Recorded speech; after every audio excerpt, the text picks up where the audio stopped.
Okay. Hello, everyone. My name's Katherine Kreidler, and today I have the privilege to interview Mr. Merrill Reese, the 2024 Pennsylvania um, National Sports Media Award winner of the year. Thank you so much for joining me. Thank you, Catherine. It's nice to be with you. First of all, congratulations on winning, and what was your reaction when you found out?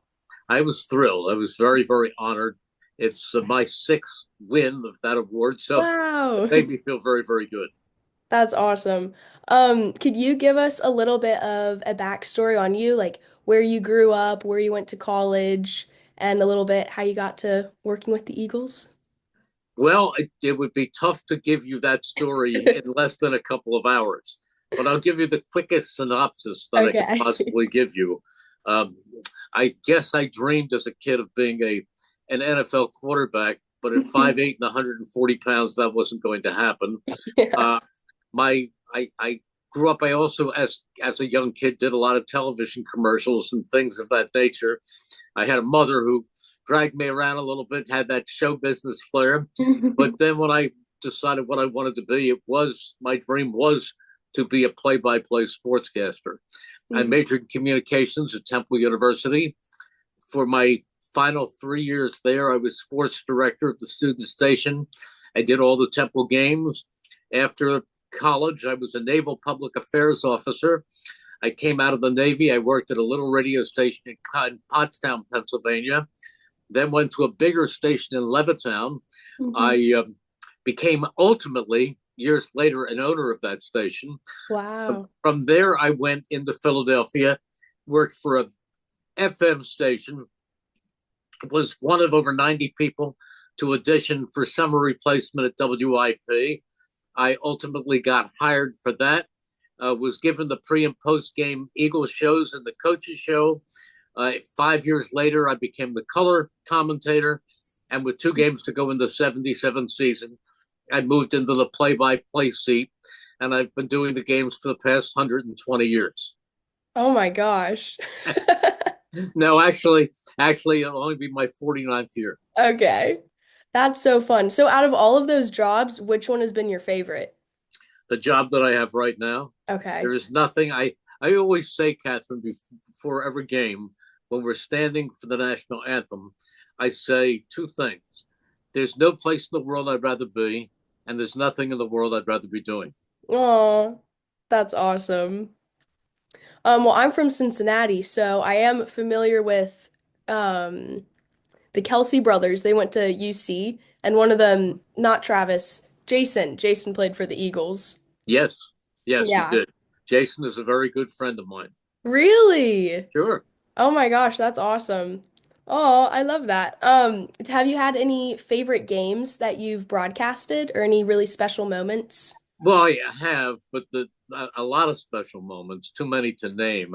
But the two favorites, of course, were Super Bowl 52 when the Eagles beat the New England Patriots, Mhm. and this past year when the Eagles dismantled the Kansas City Chiefs. Yeah, that was a long time coming. I'm so glad you guys beat them. So was I. Yeah, that's awesome. So, you said from a young age you were always really interested in sports. I was. So, how, I guess you said you realized you couldn't play, so you wanted to be a part of it. Did you have any role models? Like people who, oh, that's a cool job. I want to do that. Or, Well, there were many role models growing up. I mean, I was somebody who at 4 years old, my parents could. My dad was a dentist, and they had great big console radio in the living room, and they could put me next to the radio, and I would sit there and listen to a Phillies game, or listen to Penn football. Penn football was very big back then, or an Eagles game. So I was very much involved with that from the time I was a little boy, and there was a broadcaster in Philadelphia by the name of Bill Campbell, who I loved listening to. And on the national scene, there was a football broadcaster who I thought was absolutely the best when I was growing up, and that was Ray Scott, who did a lot of the national games and also did the Green Bay Packers. So they were those were the announcers, but there were many hmm who I enjoyed listening to along the way. That's awesome. Did you face any challenges like early on in your career, like breaking into the industry, anything that was really difficult? Every day it was a challenge. Hmm. I had so many doors slammed in my face you wouldn't believe it. Oh. And I had people who told me that I was in the wrong profession, that I never make it, and that no, no, no, no, no. But all it takes is one person to say yes and Hmm. open the door. And there was an old cliche attributed to Branch Rickey, who was once the general manager of the Dodgers, who said, "Luck is the residue of hard work." I worked very, very hard, and good fortune found its way. Oh. Um, what's the most rewarding thing about your job? The the hard work you put all in all week, Mhm. memorizing the numbers, getting the facts, looking at tape to understand the different teams' tendencies.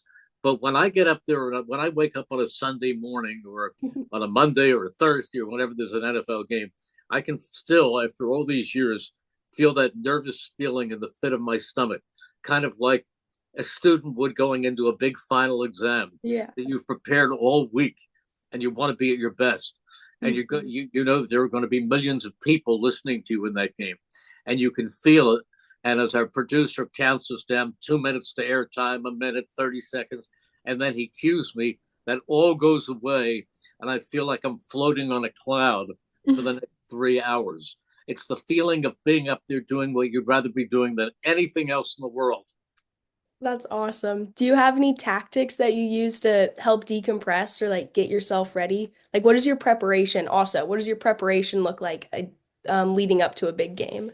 Well, I mean, it doesn't matter if it's a big game. Actually, it's much easier to prepare for a Super Bowl Hmm. than it is for a preseason game. Because when you're talking about a Super Bowl, you see the Kansas City Chiefs, for example. You see the Patriots all season long. You know those teams. When you're preparing for a preseason game, by the second quarter, sometimes for the in the first quarter, you don't half these guys are only known to their mothers because they don't play regulars very often during the preseason. That's And to know those guys and to keep you don't ever make a game exciting. Let me Mhm. tell you that people sometimes try to give you a compliment and say, "Well, you really make a game exciting." I hope not. I've never made a game exciting. What I try to do, Catherine, is I try to convey and transmit the excitement that there is in a National Football League game. But if the Mhm. game isn't exciting, if you were to fake it, you would lose your credibility and you'd never really be able to hit with the truly exciting moments. What my obligation is to be so prepared that if the game isn't exciting, if we're in the fourth quarter of a meaningless preseason game, it's still my obligation to keep the broadcast interesting with Mhm. facts about the players, stories about the season. I actually have a big notebook and I may, on the left margin, write topics that I can bring up to discuss with my analyst, Mike Quick, in the fourth quarter to keep people listening to the broadcast. That's so cool. Um, so you have a really big team of like producers and everyone with you. We do. How how often are you with them? Like, do you see them? Do you go into work? I guess I'm asking, what does like a typical day in your life look like? Do you interact with the people when you broadcast every day, or is it just on game days? Well, it depends on whom. Hmm. Mike Quick, former Eagles five-time All-Pro wide receiver. We're good friends, and Hmm. in the off season we do play golf quite a bit together. We're both passionate golfers. Yeah. We do get together. We would be invited to each other's family events, Oh. but during the season we have a big crew, and we have the engineers, we have the people who hold the parabolics, we have the my spotter who draws up the board and is able to point certain things out, a statistician, we have a producer, and we do get together on the road generally the night before the game, and then we often have breakfast together at the hotel before we all leave for the stadium. Okay. But if you're talking about a 1 o'clock game, if it's a home game, I will leave the house, jump into my car, and drive to the stadium at 8:15 in the morning. Hmm. And I only live about 45 minutes away from Lincoln Financial Field. I live out in the suburbs. Okay. And I feel that I want to know that if I got four flat tires, I would still be able to hitchhike my way to the stadium. I'm very nervous on a game day, and I want to Yeah. make sure that I'm at that stadium by 9:15 for a 1 o'clock game, and then I have to get myself together, get things ready in the broadcast booth. At 11:30, I go downstairs onto the field. I do a piece for the local CBS television station on their pregame show. I come back up to the booth. I check out the players who see who's playing that day. I watch the punter to see what the wind is doing to the ball. I Mhm. watch the kicker to see what his range is that day. Then I have to go on our station's pregame show and do a piece from the booth. So then I'll do that. And very often I have to go next door to the visiting team's booth because they want me to do a segment of their pregame show. So it's there's a lot of things going on, but That they're all sounds, great, and I love every second of it. oh, that's awesome. That does sound like a lot, though. Those sound like busy days. Busy days, but they're fun. They're really fun. How do you decompress after a game day?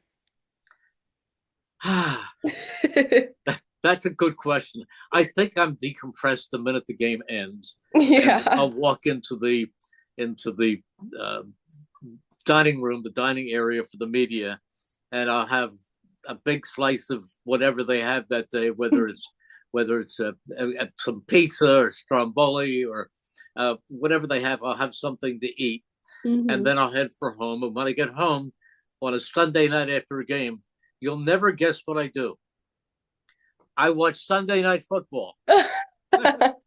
If I get home and there's still a 4 o'clock game on, I'll watch that. So I'm watching football. I'm watching football all the time. That's awesome. I love that. Um, I guess my final question is, do you have any advice for students or young professionals looking to pursue the same career? My biggest word of advice, and I'm going to be the commencement speaker this year at Temple University, at Oh, my alma wow. mater, is is one word that you have to remember, and that word is resilience. You're Mm, going to get knocked down a lot. You're going to find a lot of barriers.